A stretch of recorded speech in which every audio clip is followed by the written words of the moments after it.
بسم اللہ الرحمن الرحیم الحمدللہ۔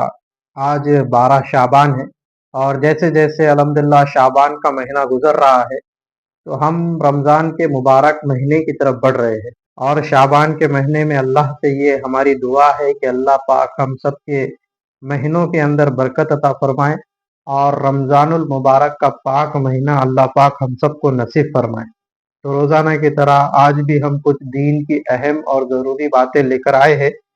آج 12 شعبان کو سب سے پہلے اسلامی تاریخ کے اندر ہم حضرت صہیب رومی رضی اللہ عنہ کے بارے میں پڑھیں گے۔ آپ کا نام صہیب بن سنانہ تھا۔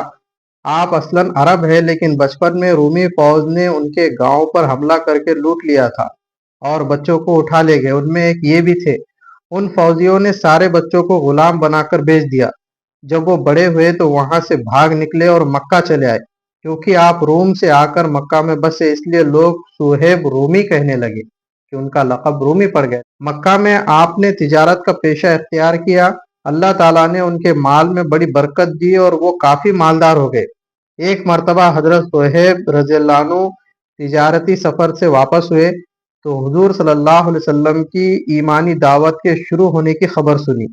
حالات کی تحقیق کی، آپ سے ملنے دار ارقم میں پہنچے کہ اللہ کے نبی علیہ الصلوۃ والسلام سے ملنے کے واسطے دار ارقم میں پہنچے تو اسی وقت حضرت عمار بن یاسر رضی اللہ عنہ بھی پہنچے۔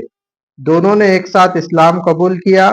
ہجرت کے دوران جب کفار نے روکنا چاہا تو اپنے مال و دولت کا پتہ بتا کر ان کو واپس کیا اور پھر ہجرت فرمائی۔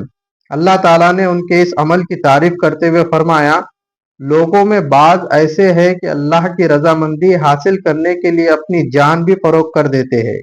ان کا انتقال 73 سال کی عمر میں 73 ایئرز کی عمر میں سن 38 ہجری میں مدینہ میں ہوا اور وہی دفن ہوئے مدینہ منورہ کے اندر۔ حضور صلی اللہ علیہ وسلم کا معجزہ، کھجوروں میں برکت۔ حضرت ابو ہریرہ رضی اللہ عنہ چند کھجوریں لے کر رسول اللہ صلی اللہ علیہ وسلم کی خدمت میں حاضر ہوئے اور عرض کیا کہ اللہ کے رسول، ان کھجوروں میں برکت کی دعا کر دیجئے۔ رسول اللہ صلی اللہ علیہ وسلم نے اسے لیا اور برکت کی دعا فرمائی اور فرمایا کہ اس کو اپنی تھیلی میں ڈال دو۔ دعا کے بعد فرمایا کہ اس کو اپنے تھیلی میں ڈال دو۔ جب کھانا چاہو تو ہاتھ ڈال کر لے لینا، لیکن تھیلی کو کبھی خالی مت کرنا۔ حضرت ابو ہریرہ رضی اللہ عنہ فرماتے ہیں کہ ایک مدت تک اس میں سے اللہ کے راستے میں خرچ کرتا رہا، خود بھی کھاتا اور گھر والوں اور مہمانوں کو بھی خوب کھلاتا رہا۔ وہ تھیلی میری کمر سے کبھی الگ نہیں ہوئی، لیکن جس دن حضرت عثمان رضی اللہ عنہ کا قتل ہوا اس دن وہ تھیلی مجھ سے کھو گئی۔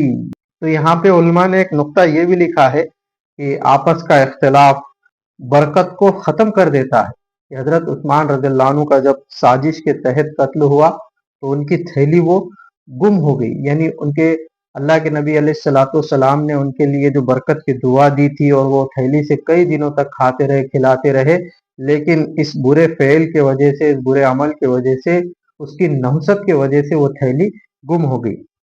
اللہ پاک ہم سب کو گناہوں سے بچائے۔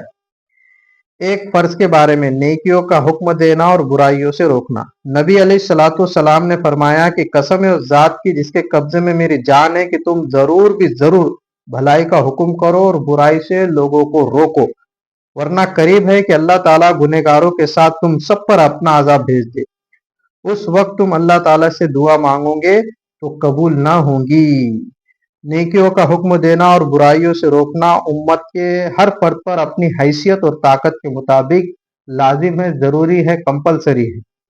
ایک اہم عمل کی فضیلت، والدین کی قبر کی زیارت کرنا۔ ماں باپ کی قبر، اگر کسی کے ماں باپ کا انتقال ہو جائے یا ان میں سے کسی ایک کا انتقال ہو جائے تو ان کی قبر کی زیارت کرنا، اس کے اوپر کیا اجر و انعام ہے۔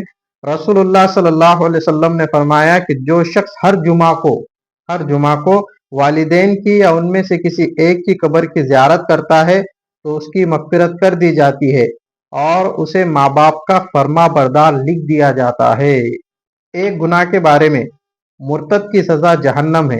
قرآن میں اللہ تعالیٰ فرماتا ہے، یقیناً جو لوگ ایمان لائے اور پھر کافر ہو گئے، پھر مسلمان ہوئے، پھر کافر ہو گئے، پھر اپنے کفر میں بڑھتے چلے گئے، تو ایسے لوگوں کو اللہ تعالیٰ ہرگز نہیں بخشیں گا اور ان کو سیدھی راہ بھی نہیں دکھائیں گا۔ دنیا کے بارے میں، دنیا داروں سے دور رہنا۔